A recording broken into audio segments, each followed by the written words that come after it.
Hello and welcome to the Rebel Ballerina Show. And I am your host, Lisa Loree, the Rebel Ballerina. And I'm working hard on my book. I really am, I promise. It's coming.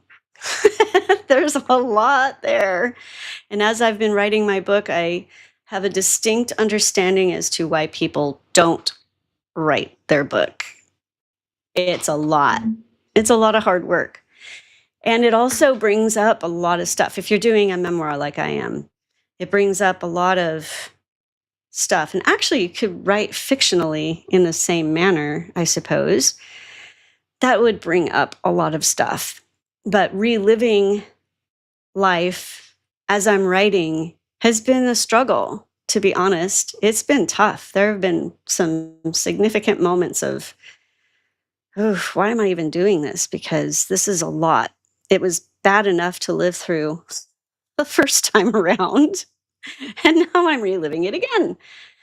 I will say, though, the advantage this time is the fact that I know about the happiness and the fun that is now that I've gotten through all of that stuff that I'm currently writing about. So that part is great. And there is a certain amount of healing going through this process. And being able now to deal with those issues that I dealt with, the different things that happened in a different way. So this time I'm dealing with them in a way that brings about more peace, which is kind of astonishing to be able to go back and do. And that part is really, really, really good. And in that regard, I highly recommend everybody write their memoir, even if they're not going to publish it, but write it as if you're gonna, because you just never know. And we've all gone through struggles.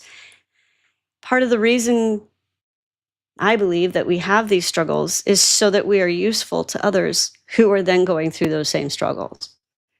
I have a feature in my book of a very dear friend. And as I was writing my book, even just recently, because I'm handwriting it in a notebook, so pen and paper, but that doesn't do much for my editor because it's not digitized. So now I'm paused the actual writing part and I'm taking the pages I've already written and digitizing that. And so that I can get it to my editor and get that process going.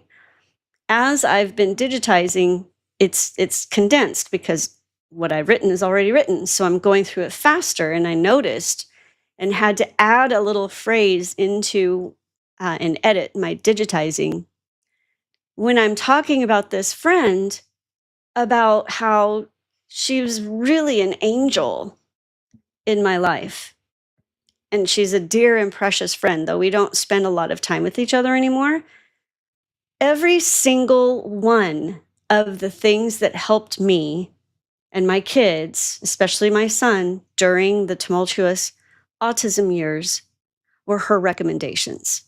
Every single one. I was kind of astonished when I put that together, when I saw that in the flow of what I had already written. Because granted, I've been writing this book for 4 years. So some things I don't even remember if I've written them. So I'm looking for redundancy too. Oh, wait, I already told you that. So anyway, and thankfully, that's part of the editor's job. They'll figure it out too.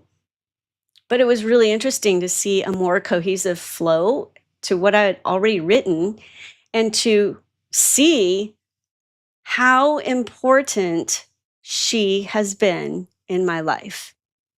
And those same recommendations I am now writing in my book, and I also talk about them and have ever since then to other parents who are in the throes and have no idea what to do. And it's a really, really rough time. That's a pretty good chunk out of my book is writing about dealing with the autism and the therapies and what was necessary in dealing with the schools and oh my gosh, but literally every recommendation she made, I did, and it proved to be so beneficial.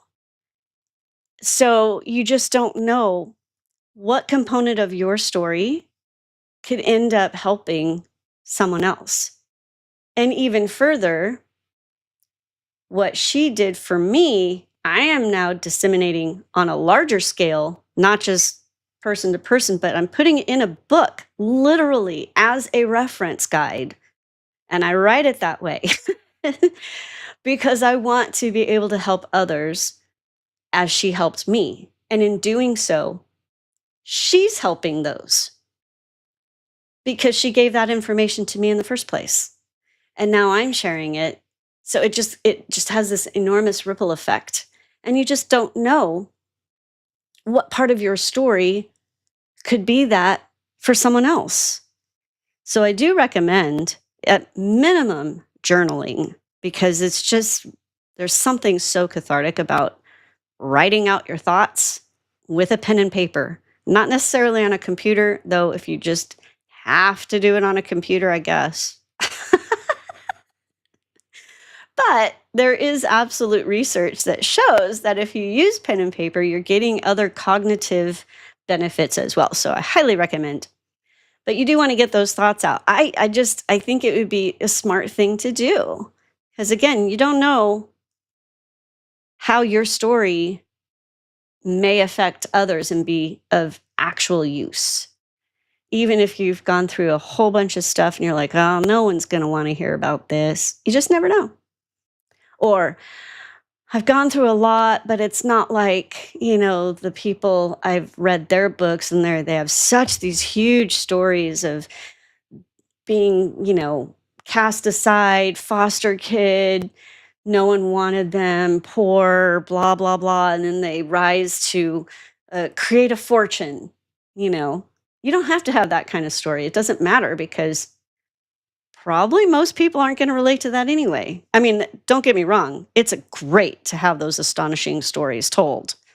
But your day-to-day folks, that's probably not pertinent to them in the sense that that's probably not what they're going through right now. So you just don't know. What you think might just be it's a small thing, might not be to someone else. Maybe it's actually a life-saving thing. You don't know. Anyway, so that's my little tidbit of what's going on in my life right now. But speaking of books, Jim and I had the wonderful privilege of being invited to a really cool event. Thank you, Portia, for inviting us. And thank you, Gianluca, for being the guest speaker. And he doesn't know it yet as of this moment, but I definitely want to have him on this podcast. But he has written a book, How to Hijack Reality. And as you can see, it's a pretty short read.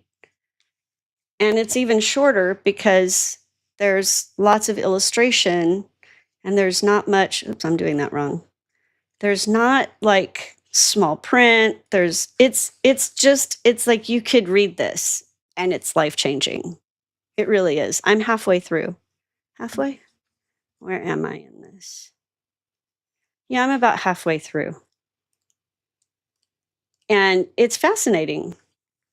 There's a lot in here that could benefit you. And it's like another piece of my story that now will go out to help others as well.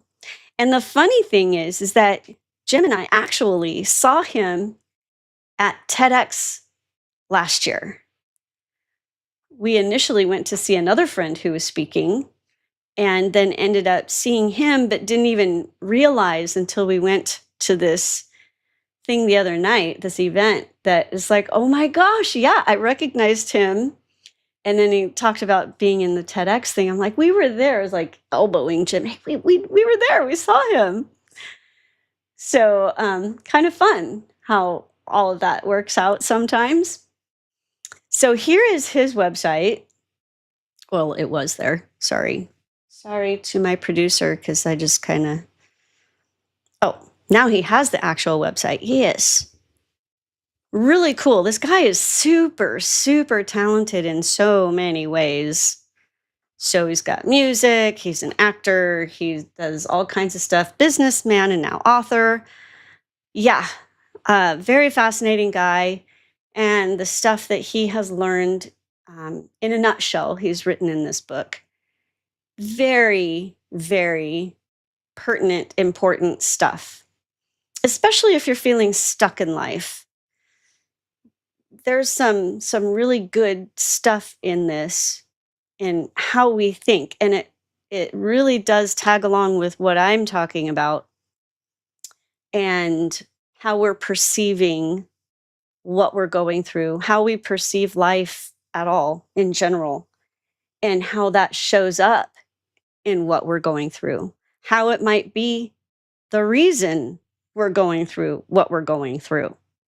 I know that that is so entirely true in my life, and that is exactly why I'm writing the book, is to help people be able to unravel that kind of stuff. And I picture it as being stuck under the rubble of like an earthquake. And we recently saw the devastation in Venezuela of buildings literally just collapsing on people. And that's how I view life. Now, let me explain. We come here, in my opinion, we come here fresh, ready, full of our potential, dreams, awe, and wonder, ready to go. And as we're little kids, we have this big imagination, and that's the crux of his book, is imagination. And that's basically what I'm saying too.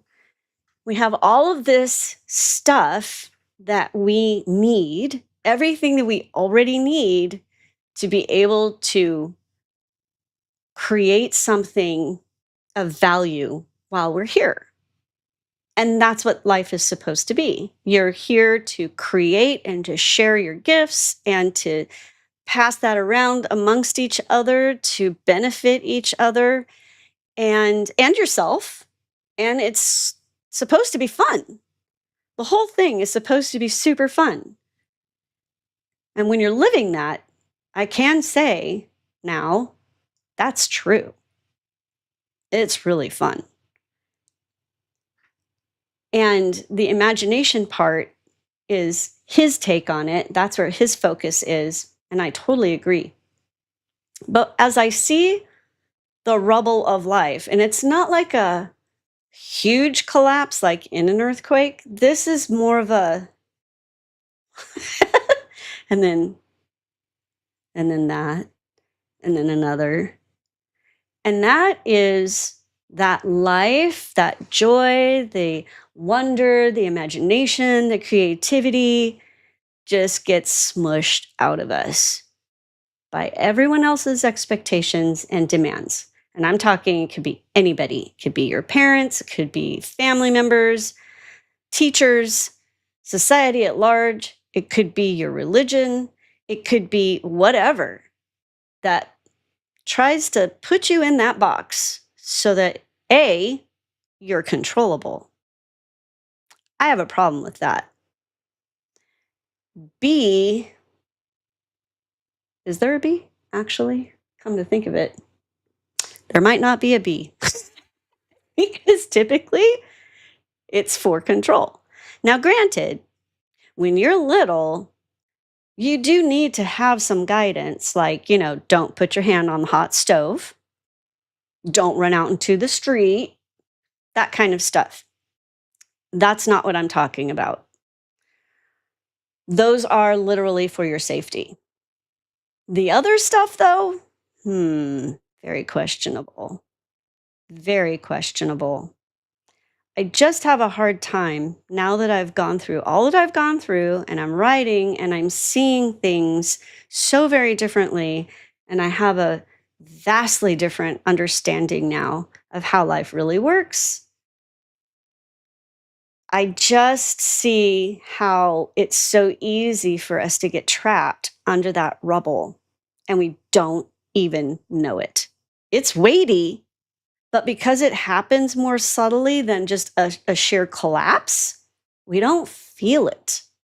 We don't know that that's what's really going on. I know I didn't.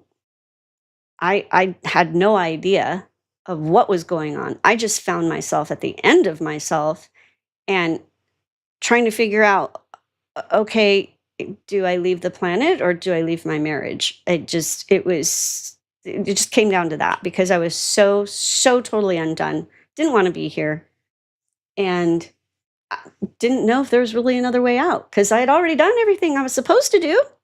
I was a good girl. I always did what I was supposed to do, whether it was school or home life or whatever, responsible, um, tending to other people's needs and all of that kind of stuff, worked hard, show up when I'm supposed to, that kind of thing, you know? Didn't smoke, didn't drink, didn't do drugs. Still don't smoke, still don't do drugs. I do like some adult libations though. Didn't have sex for a long while. Um, I turned in my homework. I did what I was supposed to do. And then I end up with a life that caused so much stress and grief. You'll just need to read the book. But anyway, how in the hell did I end up there if I did everything right? That's the real question. I know that there are other people asking that same question. So then we have to kind of wonder, yeah, how did we end up here? And what is that process? And that's what I'm talking about.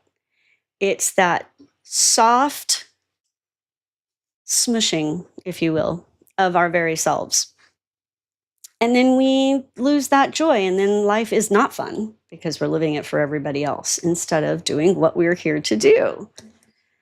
So, anyway, that's my tidbit for today. Again, check this out. You can get this on Amazon, and I highly recommend. It's super fun. Like I said, it's an easy read, but it could be extremely life changing if you're ready. I hope you are because this is really great. And I hope to have him as a guest on this podcast very soon. And we'll talk about it more at that time. But that's just a little introduction for you. And I hope that you will have a great day and week. And we'll meet up again here next time. So in the meantime, definitely do something fun.